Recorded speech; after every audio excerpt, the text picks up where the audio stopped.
I never imagined the vows in sickness and in health would be tested so soon, or that they would shatter like glass beneath the weight of my diagnosis. When Thomas walked out 3 weeks after the doctor said stage 3 breast cancer, I thought, I'd lost everything.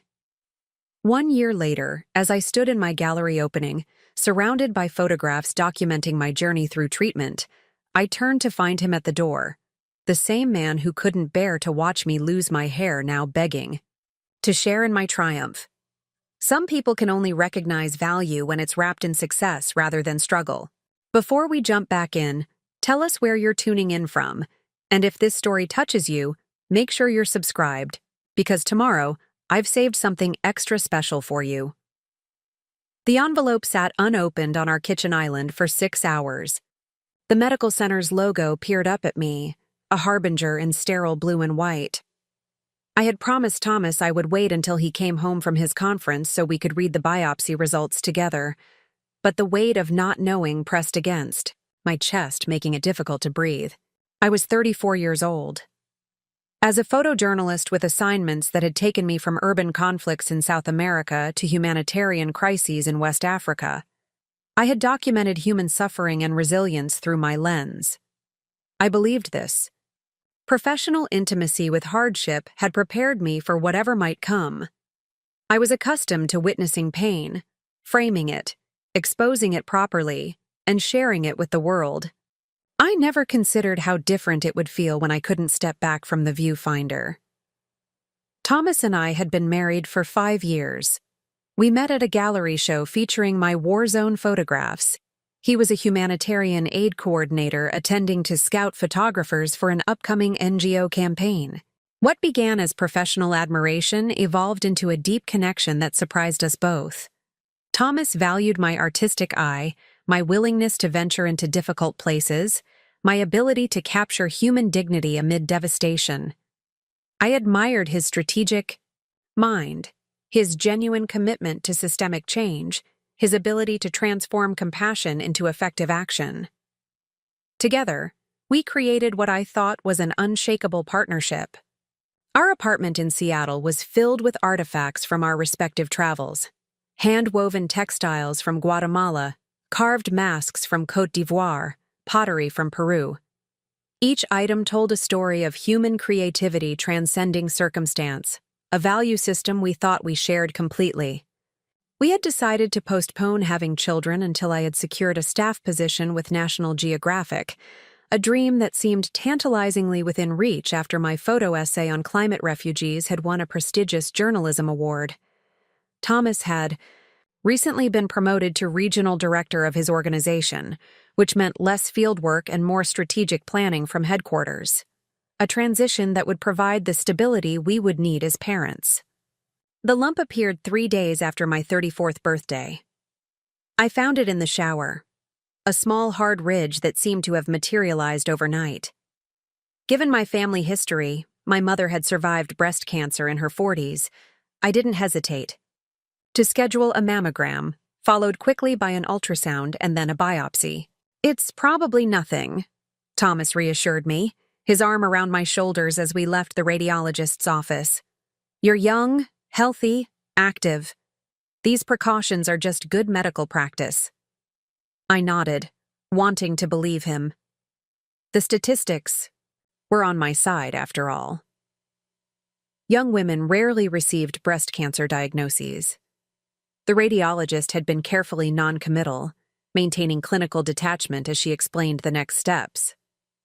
But I had spent years reading subtle expressions on subjects' faces, gauging whether to raise my camera or lower it, whether to step closer or maintain distance.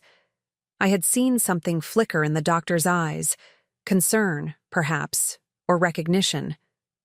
When Thomas's conference in Chicago was extended by 2 days, I waited, the sealed envelope mocking me from its place on the counter. We spoke by phone each night, his voice warm as he described panel discussions and networking opportunities. I said nothing about the envelope, about the growing certainty in my gut that something was seriously wrong. Finally, unable to bear the waiting any longer, I opened it alone. The tissue sample shows invasive ductal carcinoma, stage 3. The words blurred together, clinical terminology creating a landscape I couldn't navigate. Stage 3. Aggressive, treatment options, oncology, appointment, survival rates. I sat at our kitchen island for hours, the morning light shifting to afternoon shadows, then to evening darkness. When Thomas called that night, I answered with 3 words: I have cancer. The silence that followed lasted only seconds, but seemed to stretch into minutes. Then, his voice thick. I'm coming home. First flight tomorrow. The next 24 hours passed in a fog. I moved through our apartment taking photographs, close-ups of ordinary objects that suddenly seemed precious. The coffee mug with a chip on the handle. The stack of books on my bedside table. The plant struggling to grow on our balcony despite minimal sunlight. I documented everything with the detached precision I typically reserved for assignments, as if our home had become a subject separate from myself. When Thomas arrived, suitcase in hand, exhaustion lining his face, I showed him the medical report, wordlessly. He read it carefully, his expression moving from concentration to shock to something else. Something that, at the time, I couldn't quite identify. Stage 3, he said finally, looking up at me. That's serious. Yes. What happens now? I explained what the follow-up letter had outlined. An oncologist appointment scheduled for the following week. Discussion of treatment options. Likely surgery, followed by chemotherapy, possibly radiation. A long road with no guaranteed outcome. Thomas nodded mechanically, still holding the report, as if it might contain different information if he examined it more closely. He asked practical questions about insurance coverage, medical leave from work, treatment facilities. Not once did he ask how I felt, what I feared, what I needed from him. That night, he slept on the couch, claiming he didn't want to disturb my rest. I lay awake in our bed, listening to the unfamiliar silence, wondering if this was what illness did. Inserted distance where there had been intimacy, caution where there had been comfort. The oncologist, Dr. Rivera, was a petite woman with keen eyes and a direct manner I appreciated immediately. She didn't minimize the seriousness of my condition, but presented it within a framework of action rather than fatalism. This is an aggressive cancer, she explained, showing us the scan results on her computer screen. But you're young, otherwise healthy, and we have excellent treatment protocols. We'll start with neoadjuvant chemotherapy to shrink the tumor, followed by surgery, then additional chemotherapy and radiation. Timeline? Thomas asked, his pen poised over the notebook he had brought. His approach to my illness was increasingly systematic, scheduling, planning, managing, as if he could organize cancer into submission. 6 months, possibly longer, Dr. Rivera replied.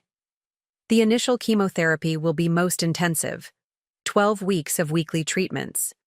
Then surgery, recovery, 4 more rounds of a different chemotherapy drug, and finally radiation. Side effects? I asked, already envisioning how I would document this journey. Perhaps a photographic record would help me process what was happening, transform me from subject back to observer.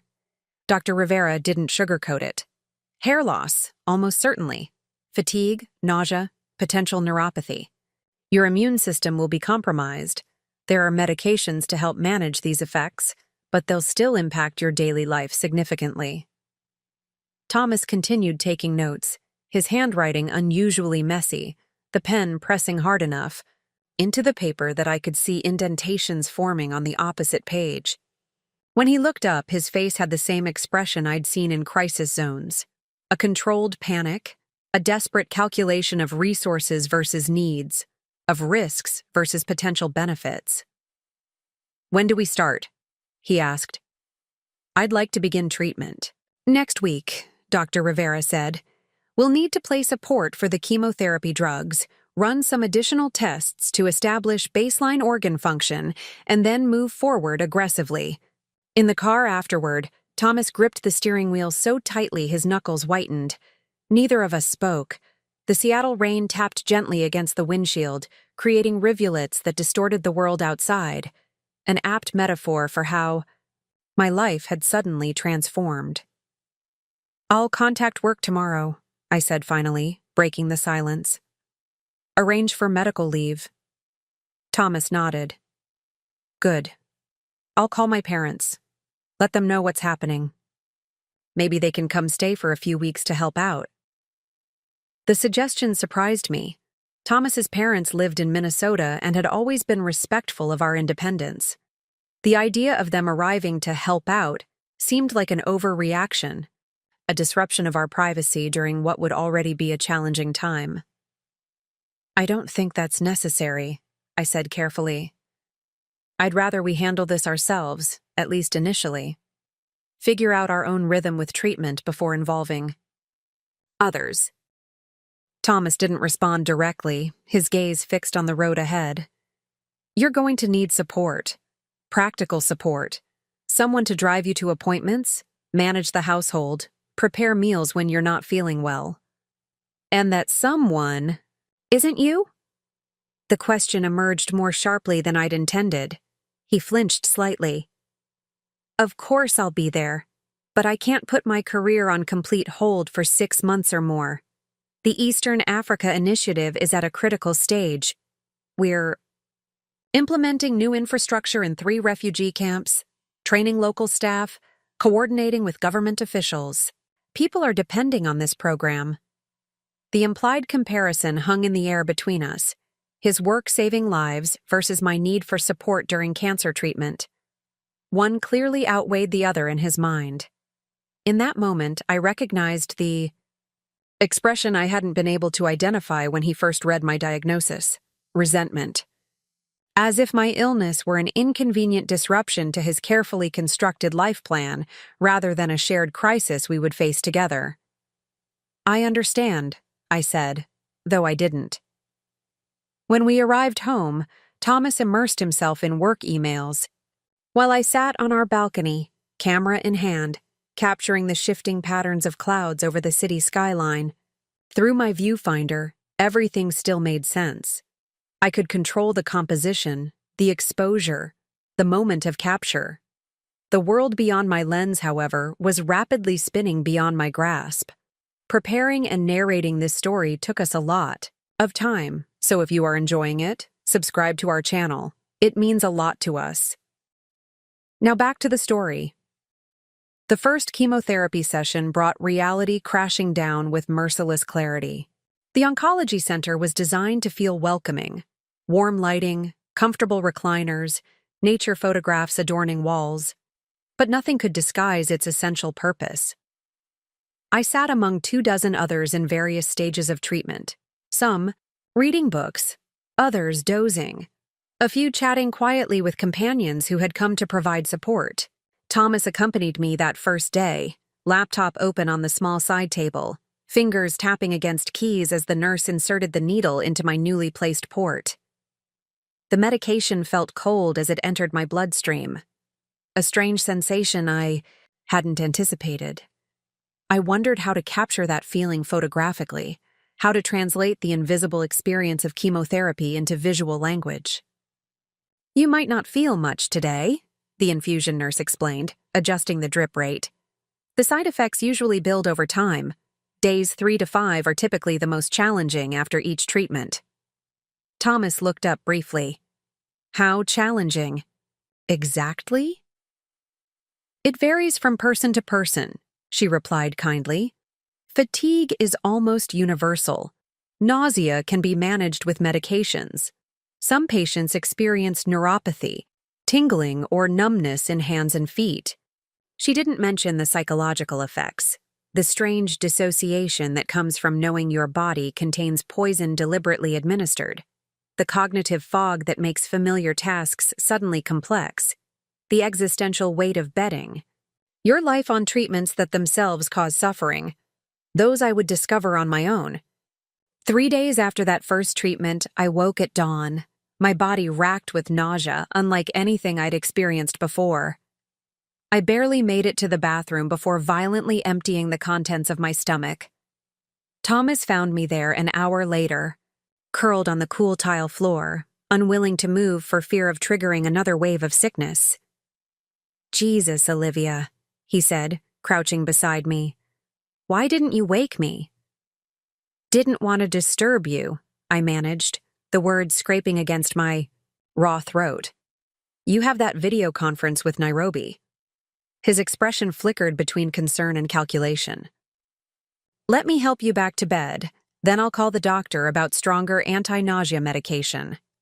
The pattern established itself quickly. Thomas arranged his work schedule to maintain maximum productivity while accommodating my treatment calendar. He attended important meetings virtually when they conflicted with chemotherapy sessions, positioned his laptop to maintain eye contact with colleagues while occasionally passing me water or adjusting my blanket. He created spreadsheets tracking my medications, scheduled reminder alarms for each dose, ordered grocery delivery with precision, all the practical supports that kept the machinery of my treatment running smoothly. What he couldn't seem to provide was the emotional connection I desperately needed.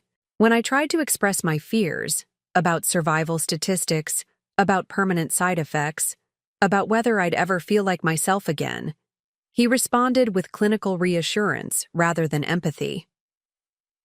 "Dr. Rivera said your particular cancer subtype responds well to this regimen," he would say.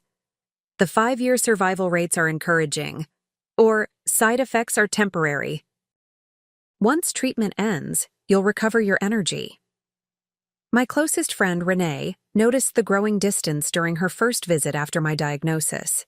She had flown in from Chicago, taking a week off from her job as a museum curator to help me through my second chemotherapy session. "Thomas seems distracted," she observed carefully as we sat in the infusion center, Thomas having excused himself to take a work call in the hallway. "He's managing a major project," I replied automatically. 3 refugee camps, thousands of people depending on successful implementation. Renee raised an eyebrow. "And 1 wife depending on his support during cancer treatment." "It's complicated," I said, not ready to acknowledge the truth becoming increasingly evident with each passing day. That Thomas was withdrawing, not just physically but emotionally, creating distance between himself and my illness, as if cancer might be contagious. The physical changes began in week 3. I was brushing my hair one morning when the brush came away full of strands. I stared at it for a long moment, then deliberately continued brushing, watching in the mirror as more and more hair detached from my scalp, falling like dark rain onto the bathroom counter. "It's happening," I called to Thomas, my voice steadier than I felt. He appeared in the doorway, his expression shifting from confusion to shock as he took in the scene. "Your hair." "Dr. Rivera said it would start around week 3, I reminded him. "Right on schedule." We stood in silence, watching as I continued brushing, methodically removing what was already loosening, documenting the process in my mind as I would a photographic assignment. Light, composition, emotional resonance. "I think we should shave it," I said finally. "Get ahead of it, rather than watching it fall out in patches." Thomas swallowed visibly. "Do you want me to do it for you?" I searched his face, looking for some indication that he could handle this intimate task, that he could bear witness to this transformation without flinching. What I saw instead was poorly disguised revulsion, a man confronting something he wasn't equipped to face. "No," I said gently. "I'll ask Renee to help me." Later that afternoon, Renee sat me in a kitchen chair, draped a sheet around my shoulders, and carefully ran electric clippers over my scalp. I had set up my camera on a tripod, using a remote trigger to document the process, my professional instinct to record significant moments asserting itself even now. "You have a beautifully shaped head," Renee declared when she had finished, her forced cheerfulness not quite masking her sadness. "Seriously, if I had your bone structure, I'd have shaved my head years ago." I examined my reflection in the handheld mirror she offered. The woman who stared back was a stranger. All angles and shadows, vulnerability made visible. Without the frame of hair that had defined my appearance since childhood, my features seemed exposed, unprotected. "It's oddly freeing," I said, running, my palm over the smooth surface of my scalp. One less thing to worry about. When Thomas returned from work that evening, he stopped short in the doorway to our living room, his expression freezing at the sight of my bald head. "You did it?" he said unnecessarily. "Renee helped." I gestured to the kitchen where she was preparing dinner, giving us space for this moment. Thomas nodded, his eyes darting away from me to focus on a point somewhere beyond my left shoulder. "It'll grow back after treatment, probably even thicker than before." His inability to acknowledge the present reality, to see me as I was in that moment, rather than projecting forward to a time when I would look normal again, created a fissure between us that would only widen in the weeks to come. As chemotherapy progressed, my body changed in ways beyond the visible. Exhaustion became my constant companion, bone-deep and unrelenting. Nausea came in waves, sometimes responding to medication, other times persisting despite pharmaceutical intervention. My fingers developed neuropathy, making it difficult to manipulate camera settings or even button my own clothing. Food tasted like metal or cardboard, robbing me of one of life's basic pleasures. Thomas responded by creating ever more elaborate systems to manage my illness: medication charts, symptom journals, nutrition plans researched online, while emotionally retreating further with each new manifestation of my disease. He began sleeping in the guest room, citing my restlessness and night sweats as disruptions to his sleep. "I need to be sharp for work," he explained, standing in our bedroom doorway with a pillow under his arm. "If I'm exhausted, I can't effectively manage my team." I nodded, too tired to argue, too drained to point out that I had no choice but to endure disrupted sleep, that cancer didn't offer accommodations for comfort or convenience.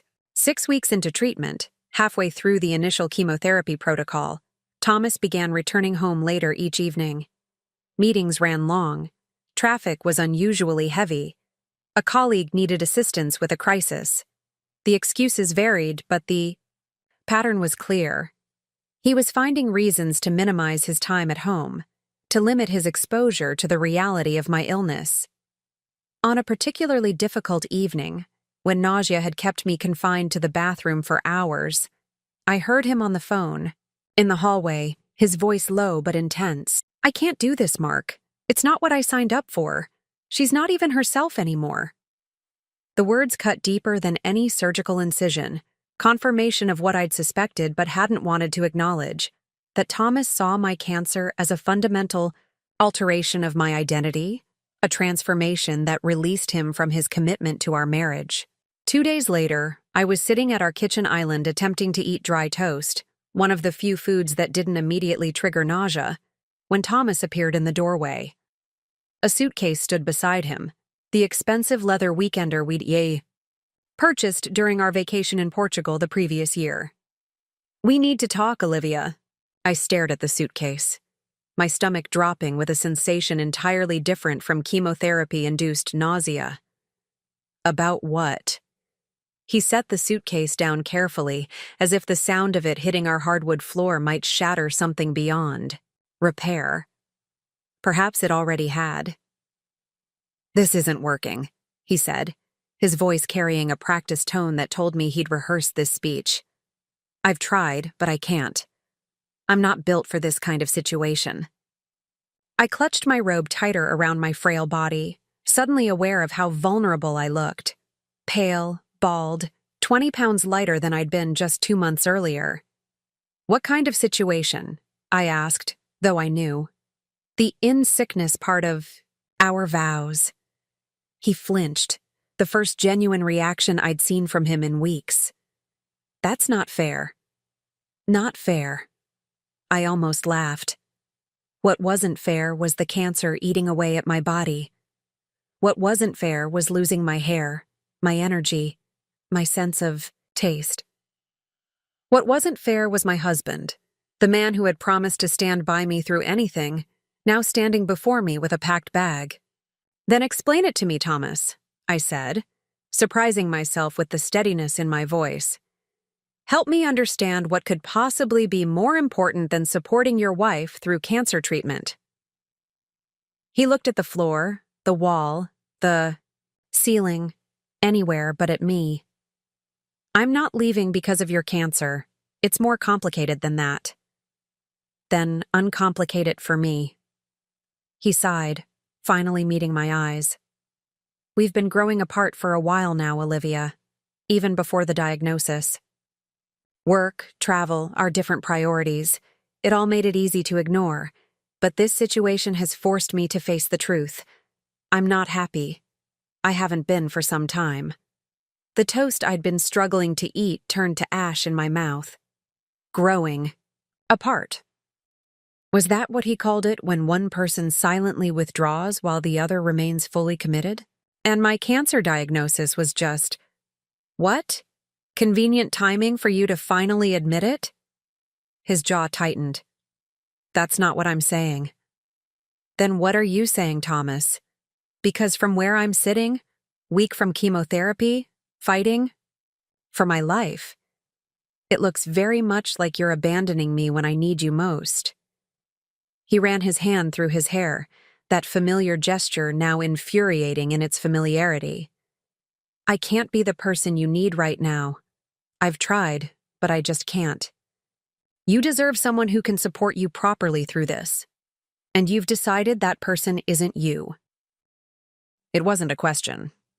"I've already spoken to my organization about a field assignment in Jordan," he continued, as if discussing a business transaction rather than dismantling our life together. "They need someone to oversee the new water infrastructure project. The posting will last at least 6 months.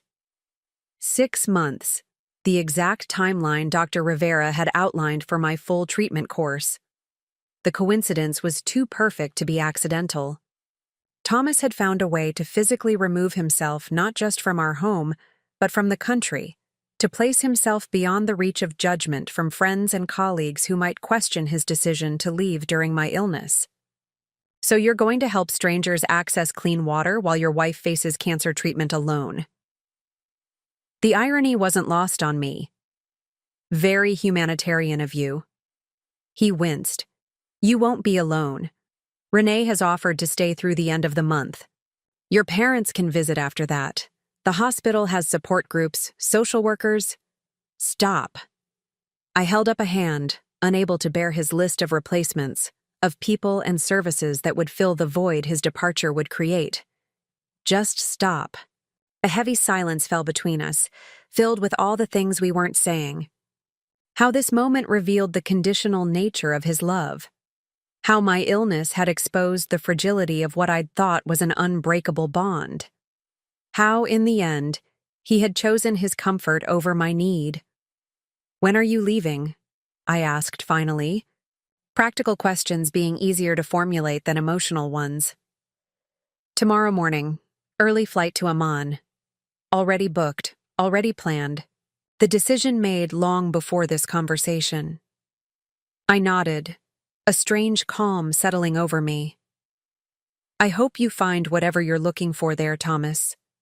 I really do." He hesitated, as if there were more to say, then nodded once and turned toward the door. I watched him walk away, his shoulders straight, steps unhurried. No dramatic pause at the threshold, no last glance back, just the quiet click of the front door closing, the period at the end of an 8-year sentence. After he left, I sat motionless at the kitchen island, surrounded by evidence of a shared life that had apparently meant more to me than to him. The hand-woven textiles we'd selected together in Guatemala, the photographs from our trek through Nepal, the matching coffee mugs from our honeymoon in New Zealand.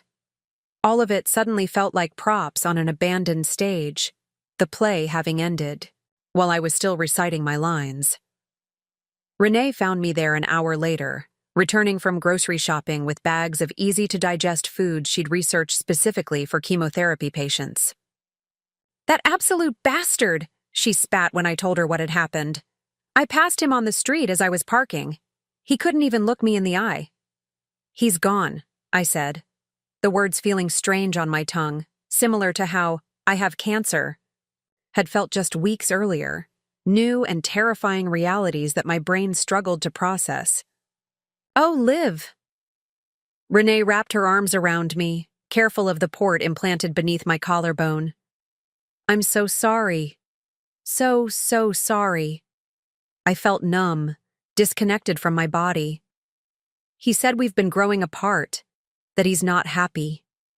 Renee pulled back to look at me, her dark eyes blazing with protective fury. What he is a coward, a selfish, spineless coward who doesn't deserve a single one of your tears. But the tears came anyway, hot and fast, the emotional dam breaking now that Thomas was gone and only my friend remained to witness my collapse. I cried for the marriage I thought I had, for the partner who had promised forever and delivered only until it got difficult, for the future I'd imagined that now lay in ruins at my feet. When the sobs finally subsided, leaving me hollow and exhausted, Renee guided me to the sofa, tucking a soft blanket around my too thin frame. What am I going to do? I whispered, hating how small my voice sounded. Renee's expression hardened with determination. First, you're going to beat cancer. Then, you're going to rebuild your life, a better one without that selfish jerk. She squeezed my hand. And you won't do it alone. I'm here. Your parents are here. Your friends are here. We've got you, Olivia.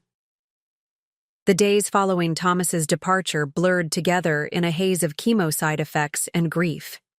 Each morning I'd wake up reaching for a husband who wasn't there. The cold emptiness of our bed a cruel reminder of dual losses, my health and my marriage. Renee stayed with me that first week, sleeping in the guest room Thomas had claimed during my initial treatment. She made sure I ate when food was merely a chore, drove me to my third chemo session, and fielded the endless calls and texts from concerned friends who had heard about Thomas's departure. No, she's not up for visitors right now, I'd hear her say in hushed tones from the hallway. She's resting, but I'll tell her you called. My fierce protector, shielding me from well-meaning, but exhausting sympathy. On day 10 of Thomas's absence, yes, I was counting, my parents arrived from Philadelphia, their faces tight with concern and barely contained anger. We would have come sooner if we'd known, my mother said, embracing me carefully, as if I might break. Perhaps I already had. I didn't want to worry you, I replied, the excuse sounding hollow even to my own ears. My father, a retired engineer whose approach to problems had always been systematic and direct, was less diplomatic about the situation. That boy made vows, sacred promises. You don't walk away when the road gets rough. Apparently, some people do, I said, too tired to defend Thomas, too drained to explain the complexity of emotions I still couldn't fully process myself. As my parents settled into the apartment, instituting routines and structures to support my ongoing treatment, I retreated further into myself. The combined weight of cancer and abandonment pressed me into a state of suspended animation. I went through the motions, attending treatments, taking medications, forcing down small meals, but felt disconnected from my own existence, as if watching my life unfold from a distance. My camera, once an extension of my arm, sat untouched, on my desk. The world no longer seemed worth documenting. What was the point of capturing life when mine felt as if it had been placed on indefinite hold? This stasis might have continued indefinitely if not for Dr. Rivera's intervention during my 6th chemotherapy session. How are you coping emotionally? She asked, reviewing my chart while the infusion dripped steadily into my port. I'm managing, I replied automatically, the same response I gave everyone who inquired about my well-being. She looked up from the chart, her gaze sharp and assessing. Your blood pressure is elevated. Your weight has dropped below what we'd expect, even with treatment side effects. You've declined the support group referrals and canceled your appointment with the oncology social worker. I looked away, unable to hold her penetrating gaze. I just need to get through treatment. Everything else can wait. That's not how healing works, Olivia. Her voice softened. Cancer affects the whole person, not just the body, but the mind and spirit. Especially given your recent separation, addressing the emotional aspects of your experience is essential to your recovery. The clinical term, separation, struck me as inadequate for what had happened. The wholesale abandonment by the person, who had promised to stand by me no matter what. Still, I recognized the truth in her words.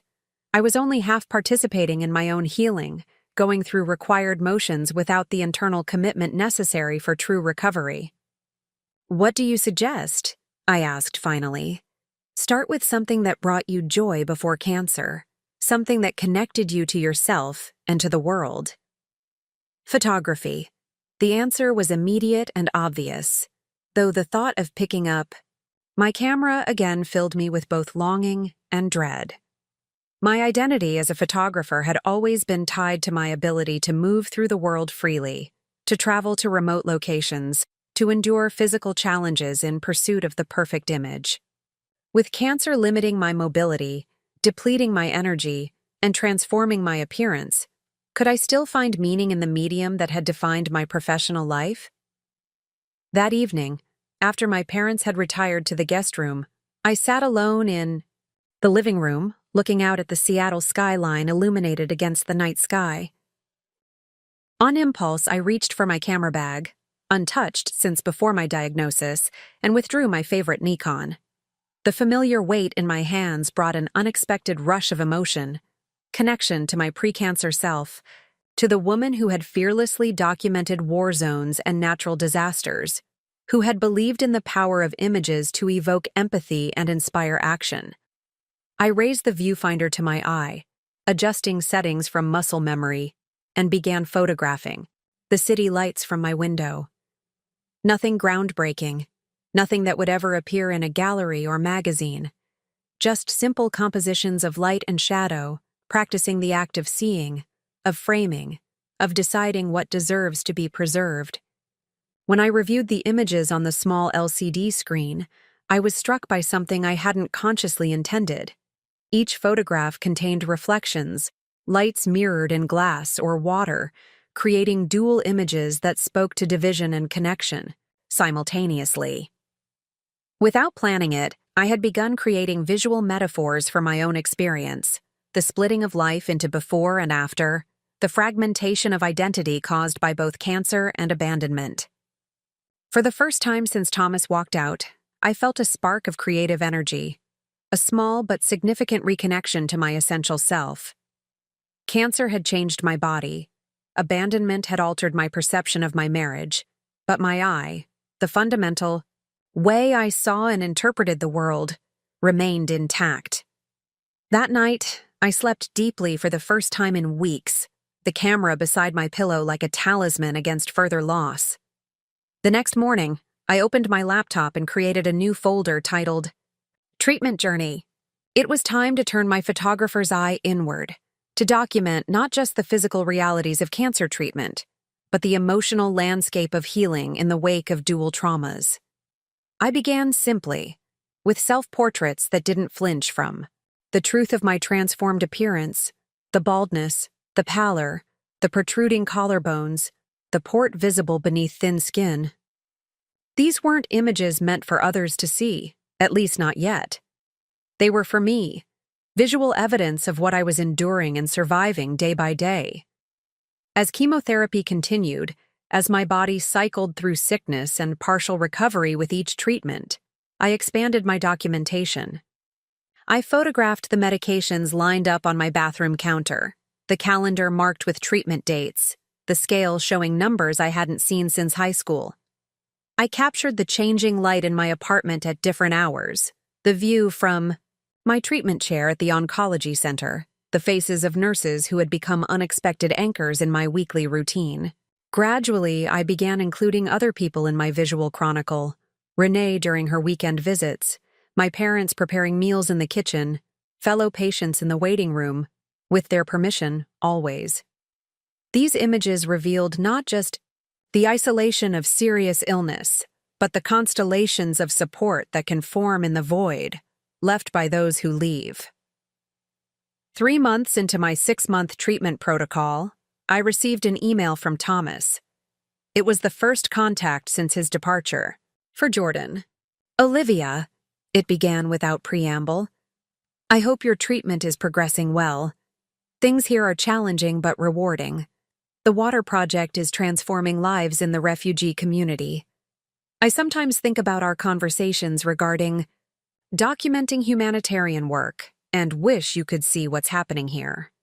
Be well, Thomas. The message struck me as surreal in its casual tone, its complete failure to acknowledge what had transpired between us.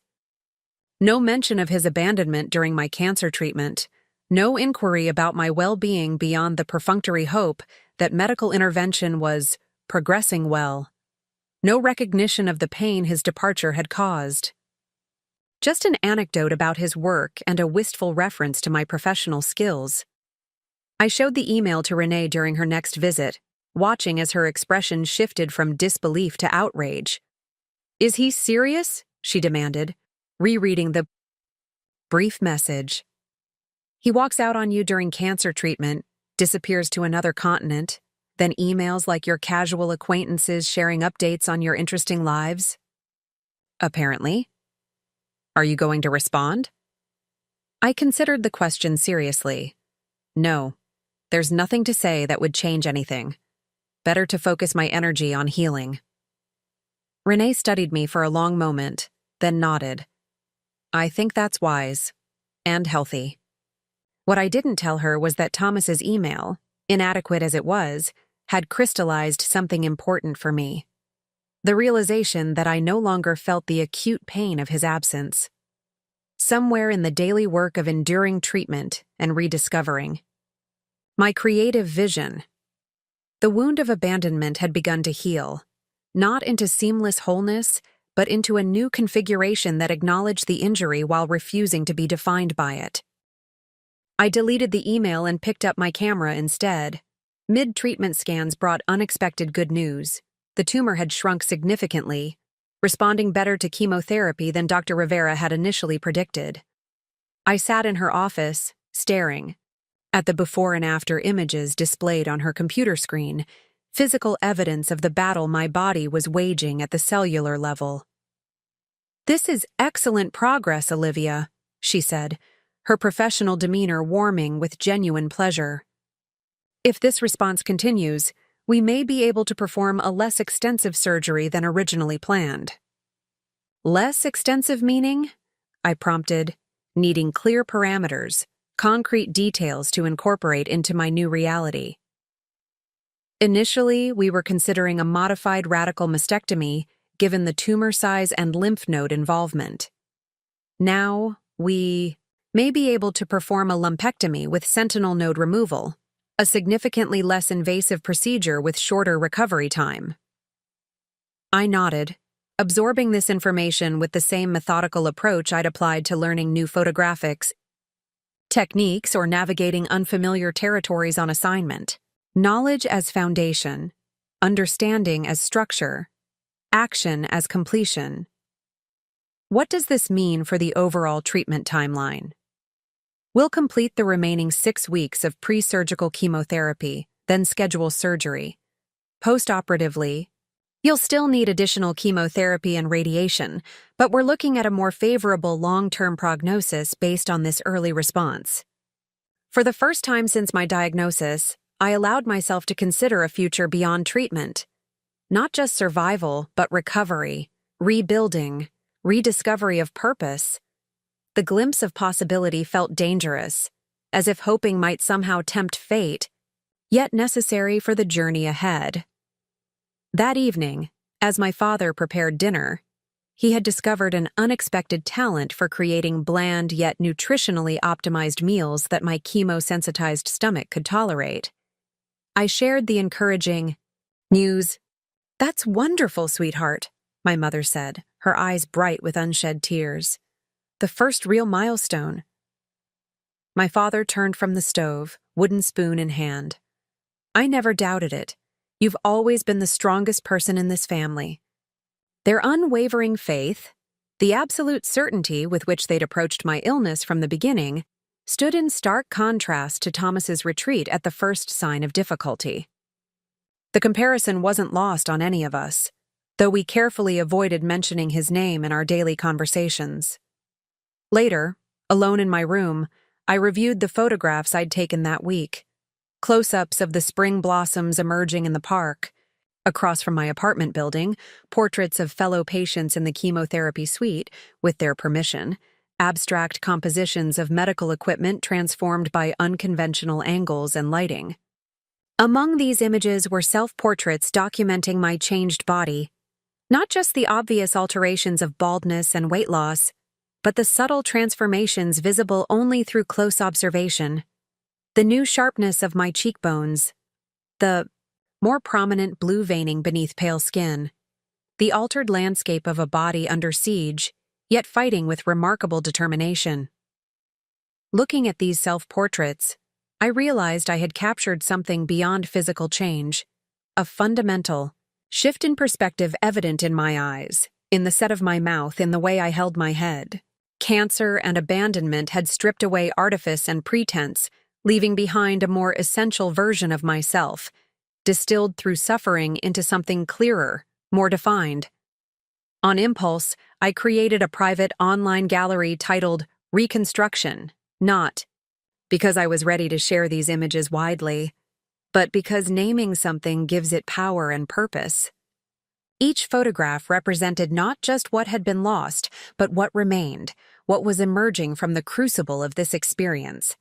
The surgery was scheduled for late April, nearly 4 months into my treatment. By then, a routine had established itself. Weekly chemotherapy sessions followed by predictable cycles of side effects, blood tests, hydration management, medication adjustments.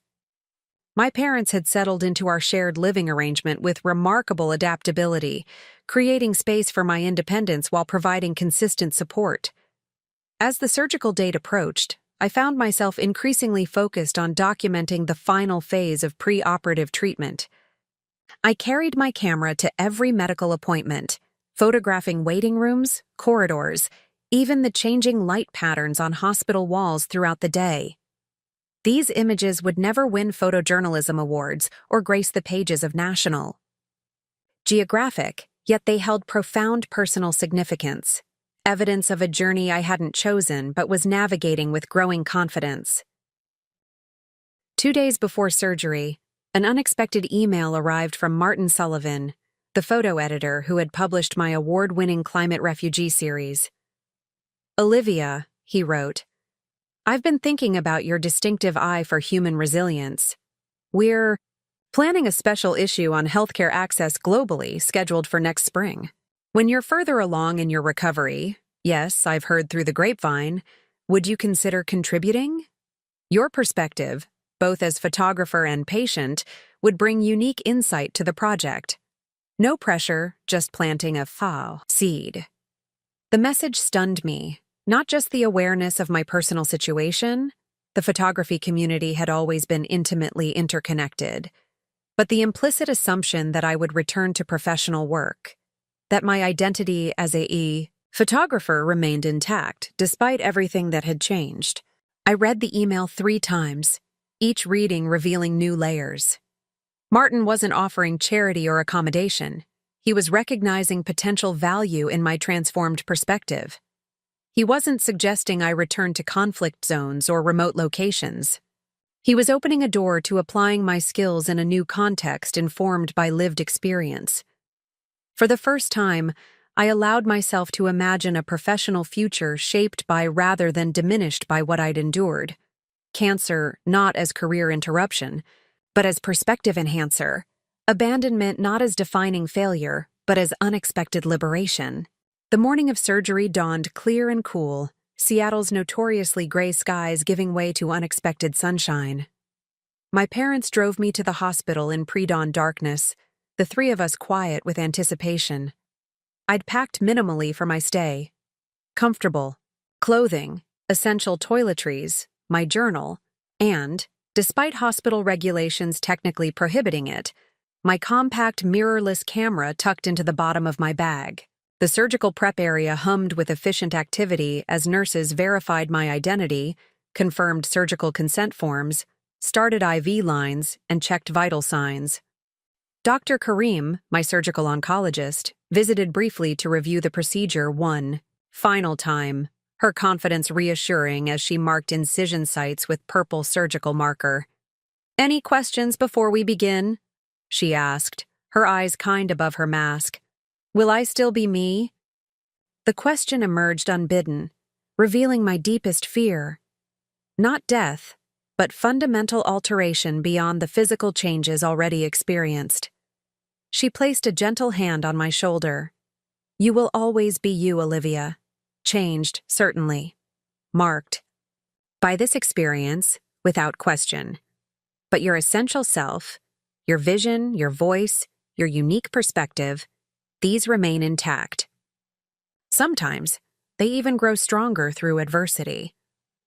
As the anesthesiologist administered medication that would soon render me unconscious, I thought about transformation, how caterpillars dissolve almost entirely within their chrysalides, before reconstructing themselves as butterflies, how forest ecosystems regenerate after fire, different but vibrant, how ancient buildings incorporate damage and repair into their ongoing stories, each adaptation becoming part of their character and strength. When I awakened in recovery, groggy and disoriented, my mother was beside me, her hand warm around mine.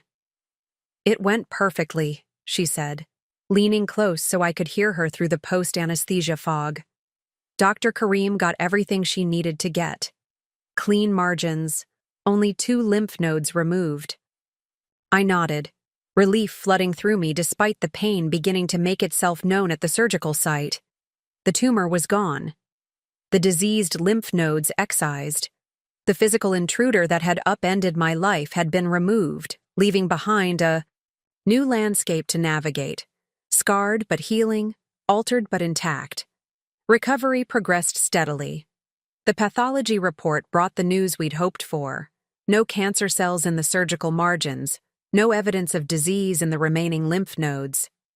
I would still need 4 additional cycles of chemotherapy, followed by radiation, to ensure any microscopic cancer cells were eradicated, but the most invasive aspect of treatment was behind me. As strength gradually returned, I began short walks around my neighborhood, camera in hand, retraining my eye to see beauty and significance in ordinary moments. I photographed community gardens bursting with spring growth, children playing in park fountains as summer approached, elderly couples walking hand in hand along tree-lined streets. These simple images reconnected me to the fundamental purpose that had drawn me to photography initially, not just documenting dramatic events or exotic locations, but bearing witness to the full spectrum of human experience, finding visual language for both struggle and triumph. 6 weeks after surgery, with my energy slowly improving between chemotherapy sessions, I received an unexpected call from Renee.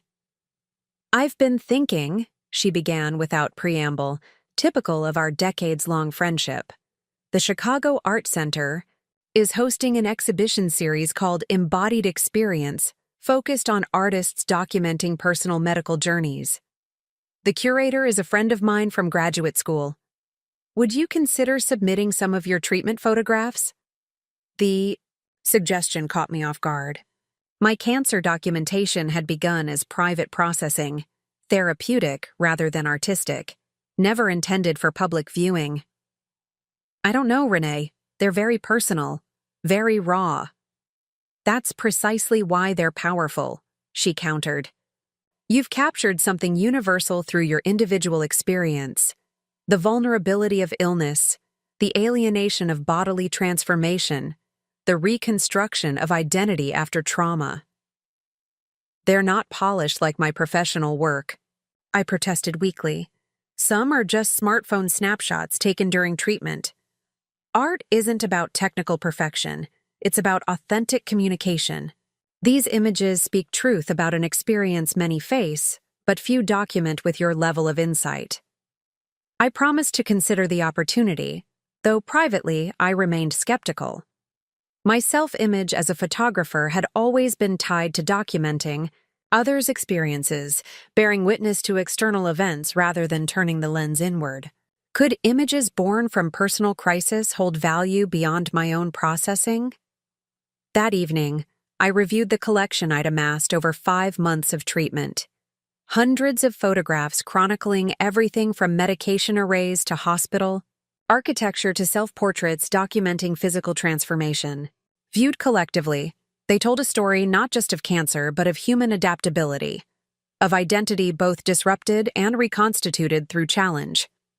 One image in particular captured my attention, a self-portrait taken 3 weeks after surgery. In it, I stood before my bathroom mirror, camera raised to one eye, surgical scar partially visible beneath a loose tank top. What struck me wasn't the physical evidence of medical intervention, but the steady intensity in my gaze, the quiet determination evident in my posture, the sense of someone documenting not victimhood, but perseverance.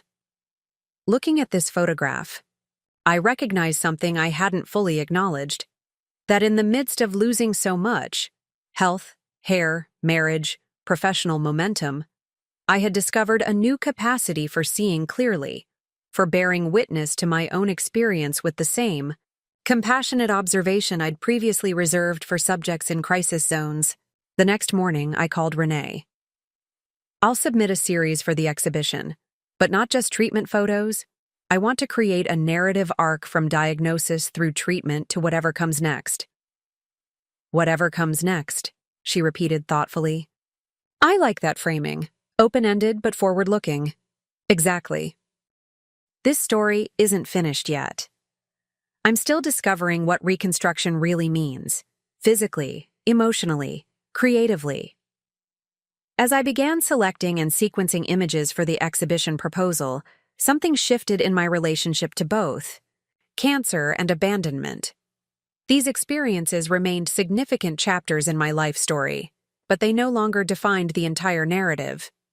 They were transformative events rather than terminal ones, catalysts rather than conclusions. I titled the proposed exhibition Viewfinder Refocusing Through Disruption, and wrote an artist's statement that acknowledged both illness and abandonment without allowing either to overshadow the emerging theme of reclamation, of body, of purpose, of future possibility. 2 weeks later, an acceptance email arrived from the Chicago Art Center.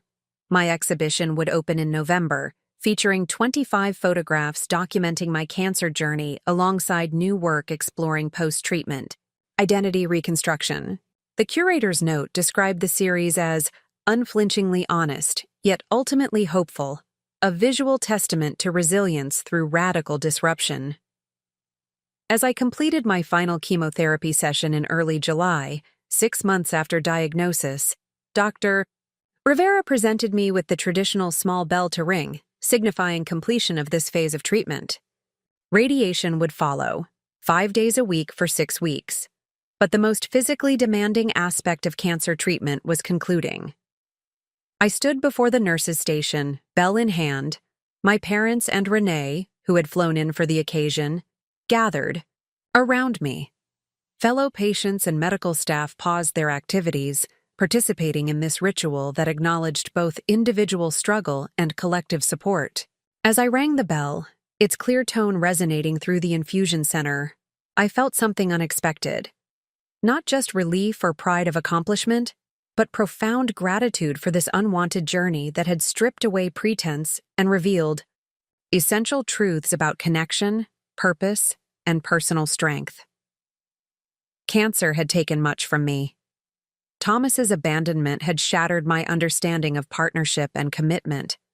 Yet standing there, surrounded by people who had supported me unflinchingly through the darkest days, I recognized that loss had created space for discovery, that endings had enabled beginnings I couldn't have imagined before everything fell apart.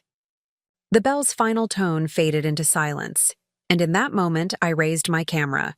which I'd brought specifically for this milestone, and captured the scene from my perspective.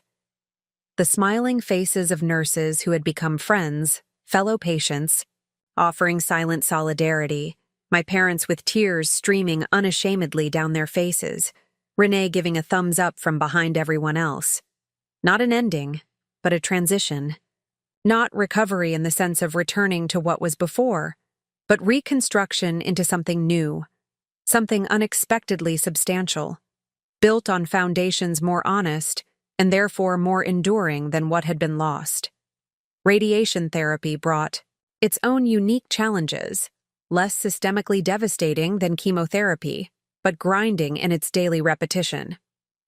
5 days a week for 6 weeks, I reported to the radiation oncology department, where technicians positioned me with millimeter precision before massive machines delivered targeted treatment to the surgical site. Unlike chemotherapy, which had rendered me nauseated and exhausted for days after each infusion, radiation's effects built gradually. Fatigue accumulated like sediment, each day adding another thin layer until simple tasks required calculated effort. The treated skin became increasingly sensitive, then red and irritated, eventually developing a sunburn-like reaction that required specialized care. Throughout this final phase of active treatment, I maintained my photographic practice, documenting the radiation room's clinical geometry, the technician's gentle efficiency, the invisible process made visible only through its effects on my body. These images took on more deliberate compositional qualities than my earlier, more urgent documentation, reflecting my growing strength and renewed artistic focus. By mid-August, with radiation completed and my medical appointments reduced to monthly check-ins rather than weekly interventions, I faced a different challenge. Reconstructing daily life in the absence of the treatment schedule that had structured my existence for 8 months. My parents, who had been my constant support since Thomas's departure, prepared to return to Philadelphia. My mother approached the transition with characteristic practicality, filling my freezer with portioned meals, creating medication and follow-up appointment calendars, organizing a rotation of local friends who would check in regularly. "You'll call if you need anything," she said the evening before their departure, a statement rather than a question. "Anything at all, day or night." "I will," I promised, touched by her fierce protectiveness even as I craved the independence of managing recovery on my own terms. The apartment felt cavernous after they left, echoing with unaccustomed silence. I wandered through rooms that now contained subtle evidence of transformation, a more accessible shower arrangement, kitchen shelves reorganized to eliminate the need for stretching, the hospital bed temporarily installed in the living room, during the worst of post-surgical recovery now replaced by a new, more supportive sofa. In my home studio, photography equipment that had gathered dust during early treatment now stood ready for use alongside new additions. A higher quality tripod for self-portraits, lighting equipment that could be managed without assistance, a macro lens for close-up work that didn't require extensive physical movement. Physical recovery continued its uneven trajectory. Some days brought noticeable improvements in energy and mobility. Others reminded me that healing follows no linear timeline. My hair began returning, surprisingly soft, unexpectedly darker than before, more silver threads among the brown than pre-treatment. I documented this regrowth weekly, fascinated by this visible symbol of renewal. As September arrived, I turned my attention to the upcoming exhibition. The Chicago Art Center's curator had requested 30 images for the final selection, 25 to be displayed in the gallery, plus 5 potential alternates. From hundreds of photographs documenting my cancer journey, I needed to distill a coherent visual narrative that balanced honesty about suffering with evidence of resilience. I spread contact sheets across my living room floor, arranging and rearranging sequences, seeking the visual rhythm that would guide viewers through an experience simultaneously personal and universal. Which images captured essential moments of transformation? Which compositions conveyed emotional truths without sensationalism? How could I honor both vulnerability and strength within a single curated collection? After days of selection and refinement, I chose 30 photographs that collectively told a story not just of cancer treatment, but of human adaptation. The body changed, identity challenged, perspective transformed through unwanted but ultimately illuminating experience. The sequence began with subtle early documentation: the medical center's logo on appointment paperwork, the shadowy mass visible on diagnostic imagery, the hospital bracelet printed with my name and date of birth. These oblique representations gave way to increasingly direct engagement with medical reality. The chemotherapy drugs dripping through IV lines, the surgical markings mapped on my chest, the radiation machine's imposing bulk. Interspersed throughout were self-portraits documenting physical changes, hair loss, weight fluctuation, surgical scars, alongside images capturing moments of unexpected beauty or connection discovered during treatment. Sunlight filtering through, hospital blinds, a nurse's hand steadying my arm during a difficult blood draw, tulips Renee had brought blooming and then gracefully fading on my windowsill. The final images in the sequence moved beyond medical contexts into recovery. My camera reflected in a mirror held by hands no longer affected by chemo-induced neuropathy, new hair growth documented in silver-flecked centimeters, early morning. Light illuminating my changing body as I practiced gentle yoga poses recommended for post-treatment strengthening. As I finalized the selection and shipped the carefully packaged prints to Chicago, an email notification appeared on my phone. The sender's name caused my breath to catch: Thomas. After months of silence following his single tone-deaf message, he had reached out again. I hesitated before opening it, aware of how my heart rate had accelerated, conscious of the power I was still granting him over my emotional state. With deliberate calm, I clicked on the message. "Olivia," he began, "I'll be returning to Seattle next month when my Jordan assignment concludes. I've been thinking about us, about the mistakes I made leaving during your treatment. I was overwhelmed, unprepared for the reality of serious illness. The distance has given me perspective on what matters. I'd like to meet when I return, to discuss whether reconciliation might be possible. I've learned a lot about myself during this time away, about my capacity for growth. Please consider it. Thomas." I read the message twice, noting what it contained and what it lacked. Contains admission of mistakes, though not characterized as abandonment, request for discussion, suggestion of personal growth. Lacks direct acknowledgement of the harm caused, recognition of what I had endured alone, any question about my current health status or treatment outcome.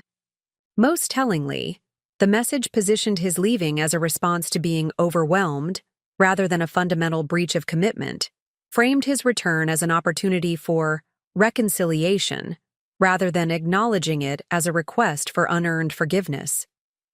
I closed the email without responding, not from anger or vindictiveness, but from the calm certainty that this chapter had concluded. Thomas belonged to a previous version of my life, one built on assumptions about connection and commitment that had proven structurally unsound when tested by crisis. Instead, I opened my exhibition notes, returning to the creative work that now defined my days. The Chicago showing would open in less than 2 months, and I still needed to finalize the artist's statement that would contextualize the images for viewers. I worked through multiple drafts, refining language that would neither minimize the difficulty of the cancer experience nor overemphasize personal triumph in a way that might alienate those still struggling through treatment. The final version acknowledged both medical reality and emotional complexity, while emphasizing the transformative potential inherent in confronting what cannot be avoided. These images document a journey neither chosen nor desired, yet ultimately transformative. When illness and abandonment stripped away the externals of identity, health, partnership, appearance, professional momentum, what remained was the essential core: the seeing eye, the witnessing consciousness, the capacity to find meaning even in suffering. This visual chronicle traces the path from diagnosis through treatment to emerging recovery, revealing how disruption can become a doorway to more authentic engagement with life's fundamental questions. Who am I beyond external definitions? What matters when everything changes? How do we rebuild after necessary demolition? As October arrived, bringing Seattle's characteristic autumn rains, I received an unexpected call from Martin Sullivan, the National Geographic photo editor who had reached out during my treatment. "Olivia," he began warmly, "how's recovery progressing?" "Steadily," I replied, touched by the genuine concern in his voice. "I'm not back to full strength, but getting stronger each week." "Excellent. Listen, I'm calling because that healthcare access project I mentioned has taken on new urgency. We've secured funding for a domestic series focusing on disparities in cancer treatment outcomes across different communities. Given your personal experience combined with your documentary background, you'd bring unique insight to this assignment." The proposal caught me off guard. I had assumed any return to professional photography would begin with local projects, gradually rebuilding stamina before attempting more demanding work. "What exactly would this involve?" I asked, caution mixing with tentative interest. "Primarily portrait-based documentation of cancer patients from diverse socioeconomic backgrounds, focused on their treatment experiences and access challenges. Locations would include Seattle, Los Angeles, Chicago, rural Kentucky, and tribal health facilities in New Mexico. We'd structure the schedule to accommodate your ongoing recovery, shorter workdays, assistant support for equipment, flexible timeline." The project resonated deeply, an opportunity to transform personal struggle into professional purpose, to use my reconstructed perspective in service of illuminating others' experiences. Still, practical concerns remained. "When would this begin? I have an exhibition opening in Chicago next month." "Yes, we've heard about your show at the Art Center," Martin replied, confirming the interconnectedness of creative communities. "Actually, the timing works perfectly. We could arrange for you to begin the Chicago interviews while you're there for your opening, then develop the rest of the schedule based on your energy levels." By the conversation's end, I had tentatively agreed to consider the assignment, with Martin promising to send detailed information about scope, compensation, and accommodations for my post-treatment limitations. The possibility of returning to meaningful professional work, not despite but because of what I had experienced, filled me with cautious excitement. That evening, I received another email from Thomas, his tone more insistent than before. "Olivia, I notice you haven't responded to my previous message. I'll be arriving in Seattle on the 15th, and was hoping we could meet that weekend. I've had a lot of time to reflect on what happened between us. I believe we owe it to 8 years together to at least have a conversation. Please let me know if you're willing to meet." The presumption embedded in his phrasing, that I owed consideration to someone who had abandoned me during life-threatening illness, crystallized something I had been processing throughout recovery: the distinction between forgiveness and reconciliation. Forgiveness, I had discovered, was an internal process that released me from the burden of resentment, allowing energy to flow toward healing rather than remaining trapped in anger. Reconciliation, however, required accountability, genuine understanding of harm caused and demonstrated change, none of which Thomas had offered. My response was brief but clear. "Thomas, I acknowledge receipt of your messages. I am not interested in meeting when you return to Seattle. The decision you made to leave during my cancer treatment revealed fundamental truths about your character and your conception of partnership. While I have made peace with that reality and wish you well in your future endeavors, there is no basis for rekindling any form of relationship between us. Please respect this boundary. Olivia." After sending the message, I felt a sense of completion rather than conflict, of clarity rather than resentment. The exchange represented not an ongoing emotional entanglement, but a final period at the end of a closed chapter. As November approached, preparing for the Chicago exhibition consumed my creative energy. Beyond the photographs themselves, I collaborated with the Art Center on installation design, contextual materials, and programming for the opening weekend. The curator proposed including a brief artist's talk, giving me an opportunity to address the intersection of personal experience and creative documentation directly with viewers. The idea both terrified and energized me. Throughout my career, I had remained behind the camera, allowing my images to communicate without personal narration. This invitation required a different kind of visibility, not just presenting my work, but presenting myself as part of the work's context and meaning. I prepared carefully, crafting remarks that would frame the exhibition without over-determining viewers' responses to individual images. The goal was to create entry points for engagement rather than prescribing specific interpretations, particularly since many attendees might bring their own experiences of illness or caregiver roles to their viewing.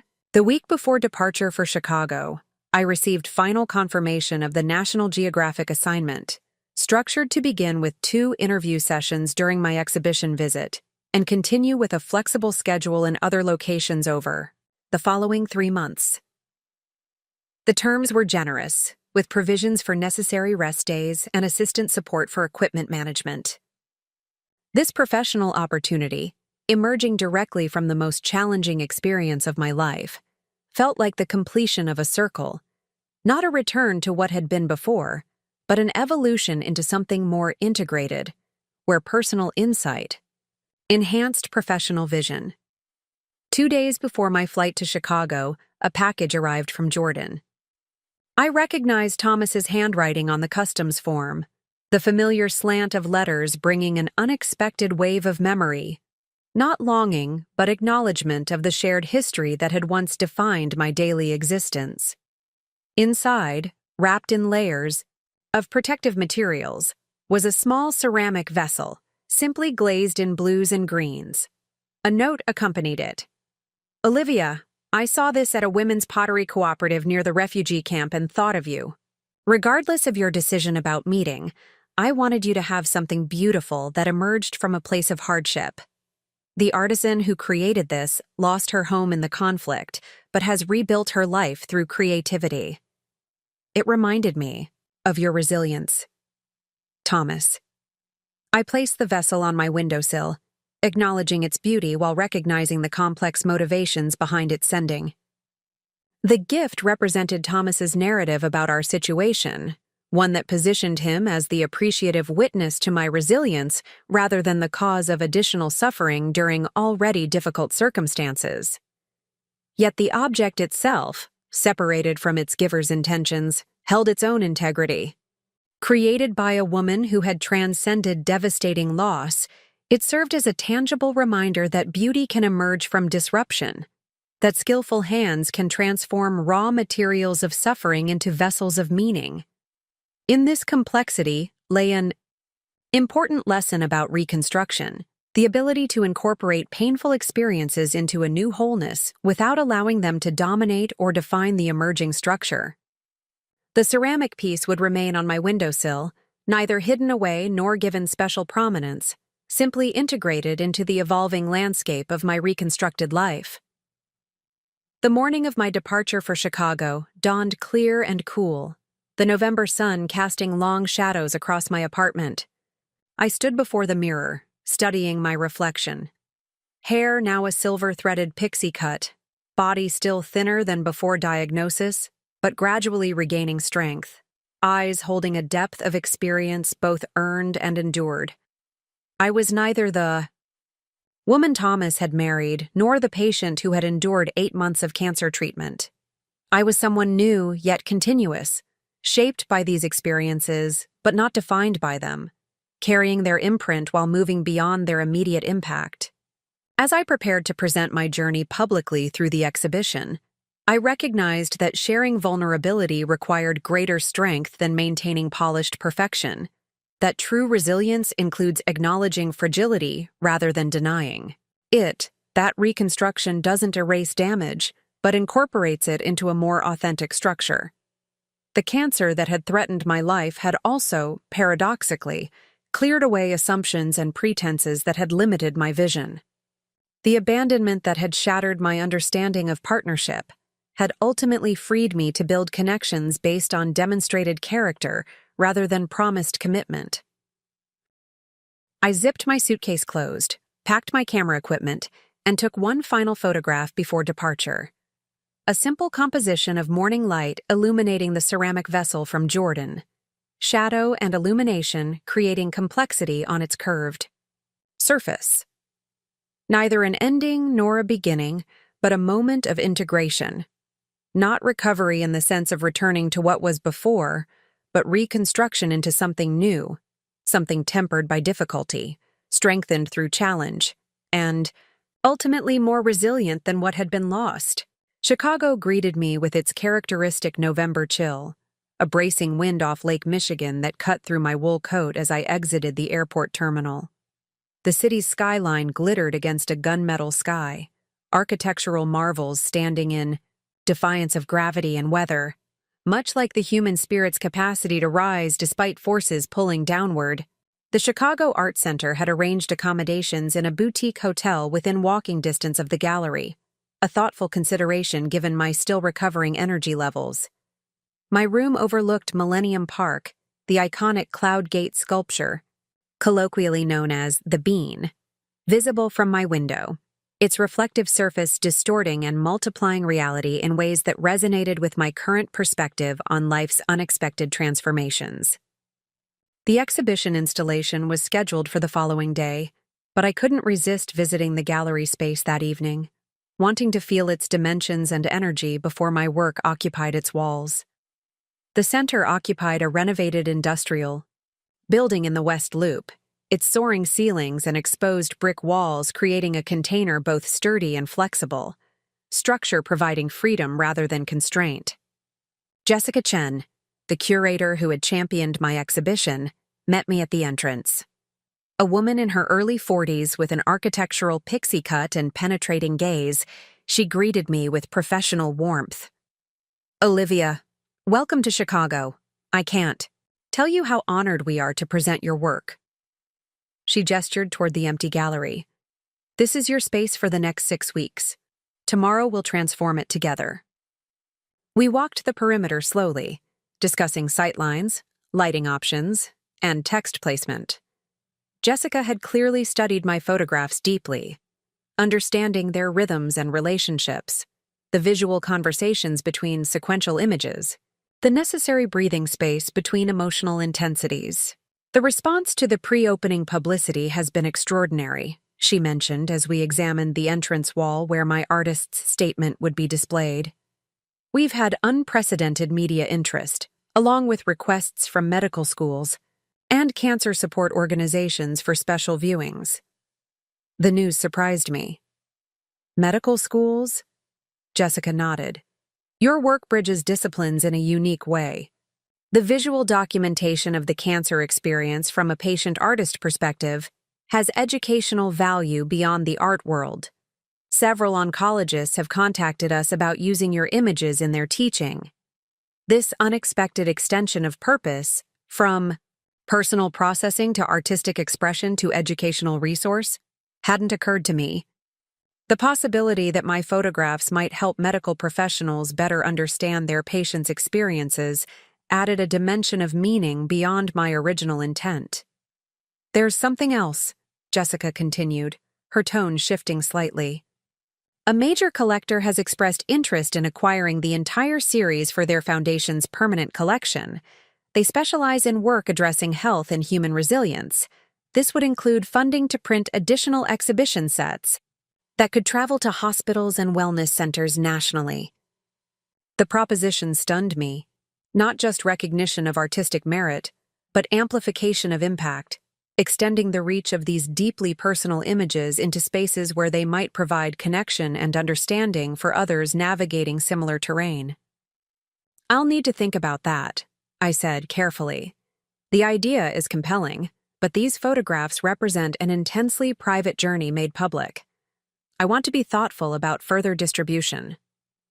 "Of course," Jessica assured me.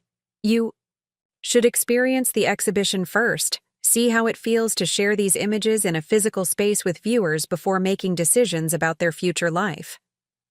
Back in my hotel room, I unpacked my camera equipment and stood at the window, watching lights flicker across the urban landscape. Tomorrow, my private documentation would become public narrative, my personal journey exposed to strangers' gazes and interpretations. The vulnerability inherent in this transition both frightened and exhilarated me. Installation day began early with the careful unpacking and condition checking of each framed photograph. The exhibition designers and I worked collaboratively, adjusting positioning and spacing as the narrative sequence took physical form along the gallery walls. Jessica had assigned 2 assistants to help manage the physical aspects of installation, ensuring I didn't overextend myself during the demanding day. By late afternoon, the transformation was complete. What had been an empty white space now contained a visual chronology of destruction and reconstruction, diagnosis through treatment to emerging recovery. Walking through the completed installation, I experienced my own journey from an external perspective, seeing patterns and progressions that had been less visible when living through each moment in isolation. The opening reception was scheduled for the following evening, but Jessica had arranged a private preview for me and any guests I wished to invite. Renee, who had flown in from Chicago specifically for the exhibition, was my only companion for this intimate first viewing. "Are you ready?" she asked as we stood outside the gallery entrance. "No," I admitted, "but I don't think anyone is ever ready to see their most vulnerable moments displayed on public walls." She squeezed my hand. "Remember why you created these images, not for external validation but for internal processing. The fact that they now speak to others is a powerful extension of purpose, not a redirection of it." We entered the dimly lit gallery, now transformed into a sacred space of witness and recognition. Moving slowly through the exhibition, I experienced the peculiar doubling of perspective, remembering the lived experience of each captured moment while simultaneously seeing it fresh through Renee's eyes as she encountered each image. When we reached the final photograph, a self-portrait showing me with growing hair and healing scars, camera in hand, gaze directed confidently toward the viewer, Renee turned to me with tears streaming down her face. "This is extraordinary. Live, not just as documentation or even as art, though it succeeds brilliantly as both. This is..." She searched for words. "This is truth-telling at the most fundamental level." Her response affirmed something I had intuited but not fully articulated about this body of work, that its power lay not in technical perfection or compositional sophistication, but in its unflinching honesty, its refusal to look away from either suffering or transcendence. The opening reception exceeded all expectations. The gallery filled to capacity with an eclectic mix of attendees: art world professionals, medical practitioners, cancer survivors and their families, students from local universities, journalists from both mainstream publications and specialized arts media. Most moved through the exhibition silently, pausing longest before the most difficult images: the self-portrait taken the day after Thomas left, the documentation of hair loss, the close-up of surgical drains and incisions. These moments of maximum vulnerability paradoxically created the strongest connections with viewers, as though authentic exposure of struggle gave permission for genuine empathic response. My scheduled artist's talk drew the entire crowd into a circle of chairs at the gallery's center. Jessica introduced me briefly, emphasizing the unique perspective I brought as both professional photographer and cancer patient. Standing before this diverse audience, I found unexpected calm in the familiar act of translating visual experience into verbal language. I spoke about the distinction between documenting others' realities and turning the lens on one's own experience, about finding creative purpose within limitation, about the difference between cure and healing. Cancer treatment is necessarily focused on the body, I explained. It targets cellular abnormalities through surgical intervention, chemical protocols, and radiation technology. These approaches are essential and life-saving, but they address only one dimension of illness: The emotional, psychological, and existential aspects of the cancer experience require different kinds of attention and treatment. I gestured toward the surrounding photographs. Creating these images became my parallel treatment protocol, a way of processing what medicine alone couldn't address. Through photography, I could transform passive experience into active creation, could reclaim agency when so much was beyond my control, could find meaning in circumstances that initially seemed meaningless. The question period that followed revealed how deeply viewers had engaged with the exhibition. A surgical oncology resident asked about visual documentation as a potential healing modality for patients. An art therapist inquired about the relationship between technical control and emotional release in creative practice during illness. A woman recently diagnosed with breast cancer wondered whether photography had helped prepare me for each treatment phase. Most poignant was a question from an older man standing at the back of the room, his voice steady but emotional. My wife died of cancer last year. Toward the end, she couldn't express what she was experiencing, and I felt helpless to reach her.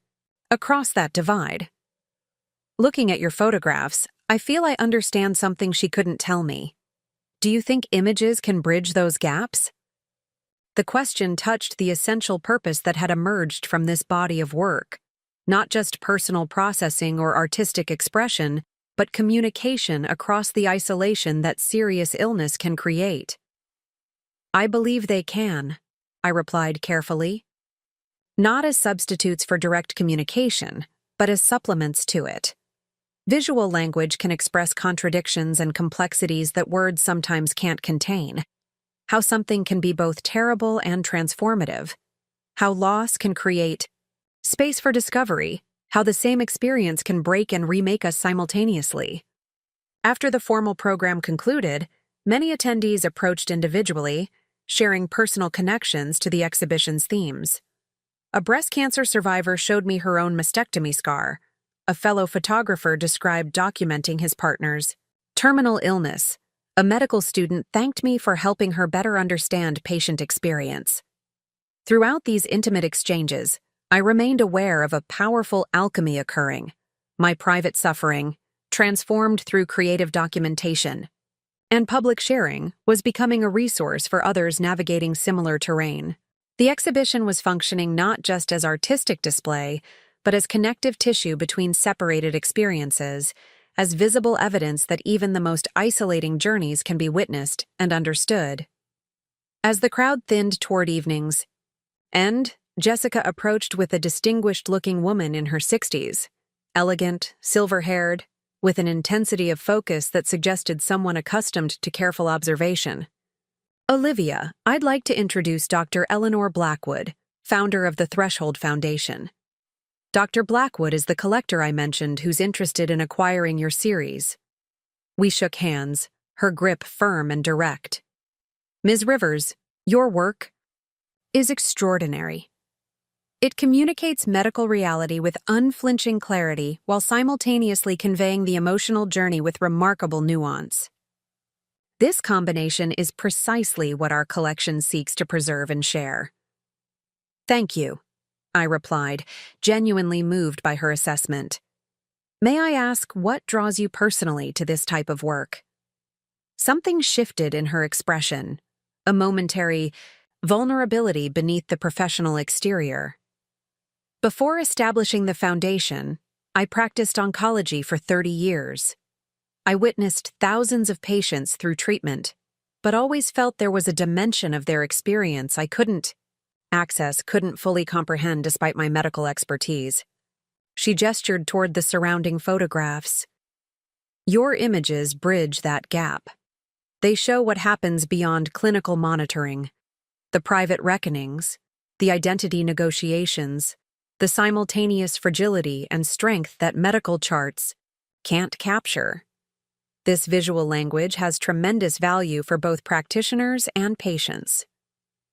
We agreed to continue the conversation about acquisition and educational use the following day, allowing me time to consider the prospect of my intensely personal documentation becoming a permanent educational resource. Later that night, alone in my hotel room, I sat by the window watching Chicago's lights reflecting on Lake Michigan's dark surface. The exhibition opening had transformed something fundamental in my relationship to both cancer and creativity. What had begun as private processing had become public conversation. What had emerged from personal crisis had developed collective purpose. My phone buzzed with a text from Renee. "Check your email. Art critic from the Tribune filed her review already. It's extraordinary." The review, published in the digital edition with 3 exhibition images, was titled, "Witness, the Revolutionary Gaze of Survival." The critic described my work as a landmark integration of documentary rigor and intimate vulnerability, creating a visual language for experiences typically rendered invisible by both medical settings and social discomfort. I packed my equipment with methodical care, selecting the camera bodies and lenses that would allow flexibility without requiring extensive mid-session adjustments, a practical consideration given my still recovering strength. After my exhibition experience, I had a clearer understanding of how physical limitations could be incorporated into creative methodology rather than struggled against. The interview location was a community center where the subject, Darlene Washington, ran an after-school program for neighborhood children. She greeted me with the direct assessing gaze of someone accustomed to making quick judgments about character and intention. "I've seen your photographs," she said as we shook hands. "That self-portrait after surgery, that took courage." "Different from the courage it takes to face cancer while supporting 3 grandchildren," I replied, immediately recognizing in her the particular strength developed through confronting adversity without the privilege of retreat. Darlene laughed, a rich sound that seemed to fill the small office where we sat. "Different flavors of the same thing, maybe. Now, how do you want to do this?" "I've got class in 2 hours." I explained my approach, conversation first, photography, emerging organically from established connection, rather than imposed as a separate process. We talked about her diagnosis 3 years earlier, her treatment at a county hospital rather than one of Chicago's premier cancer centers, the support systems she had cobbled together when formal resources proved inadequate. Transportation was the biggest issue, she explained. 3 buses each way for radiation, every weekday for 6 weeks, 2 hours travel time for 15 minutes of actual treatment. As she spoke, I began photographing. Not posed portraits, but documentary captures of her animated expressions, her demonstrative hands, the way she straightened her posture when describing challenges overcome. I moved around her discreetly, allowing the conversation to maintain its natural rhythm rather than interrupting with directional requests. "The doctors meant well," she continued, "but they had no concept of what it means to balance treatment with real-world responsibilities. Take it easy, they'd say. Rest after radiation. Like I could just pause my life, let alone my grandkids' lives." Her experience resonated with questions I'd been exploring through my own documentation. How medical protocols designed with physical healing as their sole focus often failed to acknowledge the complex realities of patients' lives. The impossible. Choices presented when treatment demands conflicted with personal responsibilities. "How did you manage?" I asked, camera temporarily lowered, engaging directly. Darlene's eyes grew distant for a moment. Community. Church members driving me when they could. Neighbors watching the kids. My sister taking family medical leave to cover appointments I couldn't rearrange. Her focus returned, sharp and clear. I survived because people stepped up when systems failed. Her words crystallized something I had been processing through my exhibition. How crisis reveals not just individual character, but collective capacity. How healing happens within networks of care rather than in isolation, even when primary relationships fail. We moved from her office to the classroom where her after-school program operated. Children would arrive later, but the space itself told stories. Educational posters alongside student artwork, motivational quotes framed on walls, a reading corner stocked with well-worn books. I photographed these environmental details, understanding. They provided essential context for Darlene's cancer journey, the responsibilities that had continued despite illness, the purpose that had pulled her forward through treatment. As we concluded, Darlene asked a question that caught me off guard. "Your husband, did he leave before or after your hair fell out?" The directness startled me into equal honesty. "After. 3 weeks into chemotherapy." She nodded, unsurprised. "Mine left 20 years earlier, so at least I was spared that particular challenge. But I've seen it happen to other women in my support group. It's like some men can't bear witness to that level of transformation, as if our value is so tied to appearance that its disruption breaks something fundamental in their understanding of who we are." Her assessment echoed thoughts I'd had but never articulated so precisely. How illness can reveal the conditional nature of certain attachments, how physical transformation becomes an inadvertent test of connection's depth and durability. Up next, you've got 2 more standout stories right on your screen. If this one hit the mark, you won't want to pass these up. Just click and check them out. And don't forget to subscribe and turn on the notification bell so you don't miss any upload from us. Most meaningful was her conclusion. River's exhibition offers neither sentimental inspiration nor clinical detachment, but something far more valuable: authentic presence with suffering and transcendence, revealing how the act of seeing clearly, of witnessing without flinching, becomes itself a form of healing.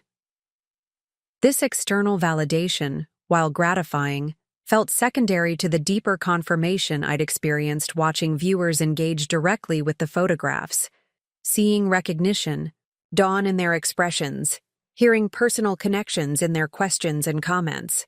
What mattered most wasn't critical acclaim, but communicative success. The creation of a visual vocabulary that could articulate realities too often left unspoken, that could make visible experiences typically hidden from view, that could transform private suffering into shared understanding. As I prepared for sleep, my phone buzzed again, an email notification. The sender's name appeared on my screen: Thomas. For a moment I considered ignoring it until morning, protecting this significant day from potential disruption. Then, recognizing that his power to affect my emotional state had diminished with each step of reconstruction, I opened the message. "Olivia, I've just seen coverage of your exhibition online. The photographs are extraordinary. Raw, powerful, beautiful in their honesty. I'm struck by how much I didn't see, didn't understand, couldn't face during your treatment. These images reveal dimensions of your experience I failed to witness when I should have been your primary support. I realize now how profound my failure was, not just as a husband, but as a human being present at another's moment of greatest vulnerability. No apology can address the magnitude of this abandonment, but I offer one nonetheless, without expectation of forgiveness. Your transformation of suffering into meaning is remarkable, though it should never have been a journey you traveled alone." Thomas. I read the message twice, appreciating its apparent self-awareness while noting its careful positioning. Thomas casting himself now as the appreciative witness to my triumph, rather than the supporting presence during my struggle. The email sought absolution without offering genuine restoration, acknowledged failure without suggesting true change. I closed the message without responding, not from lingering anger, but from the peaceful certainty that this chapter had concluded. Thomas now existed in my life story as a character whose role had ended, significant in the narrative's development, but no longer active in its continuing evolution. Turning back to the window, I watched clouds move across the moon, creating shifting patterns of light and shadow across the cityscape. Tomorrow would bring the National Geographic interviews, the first steps into a professional future informed by personal experience, technical skill enhanced by lived insight. The exhibition had crystallized something essential about reconstruction, that it wasn't about erasing damage or pretending wholeness where rupture had occurred, but about incorporating difficult truths into a more authentic configuration. The photographs displayed on the gallery walls documented not just cancer treatment but fundamental transformation, not just physical recovery, but spiritual reconstruction. What had been demolished through illness and abandonment wasn't being rebuilt according to previous blueprints, but redesigned entirely. Not a restoration project, but a revolutionary act of creation, using salvaged materials alongside new elements, to construct something more honest, more resilient, more aligned with essential purpose than what had existed before. As sleep finally claimed me, I carried this understanding forward into dreams, not of returning to a pre-cancer, pre-abandonment state, but of continuing to build something new, using all I had experienced and learned, creating from the raw materials of disruption a life more authentic than what had been interrupted. Not recovery, but reconstruction. Not returning, but becoming. Not despite trauma, but through it, transformed. Part 7. The Return. Early morning light filtered through my hotel room curtains, casting geometric patterns across the floor as I prepared for the first National Geographic interview. The subject was a 56-year-old teacher from Chicago's South Side who had navigated breast cancer treatment while navigating systemic healthcare barriers, insurance limitations, transportation challenges, childcare complications. Martin had provided background information on each subject, but emphasized that my approach should be guided by my unique perspective as both documentary photographer and cancer survivor. These aren't just healthcare policy illustrations, he had explained. They're intimate portraits of resilience and inequity, captured through a lens of shared experience.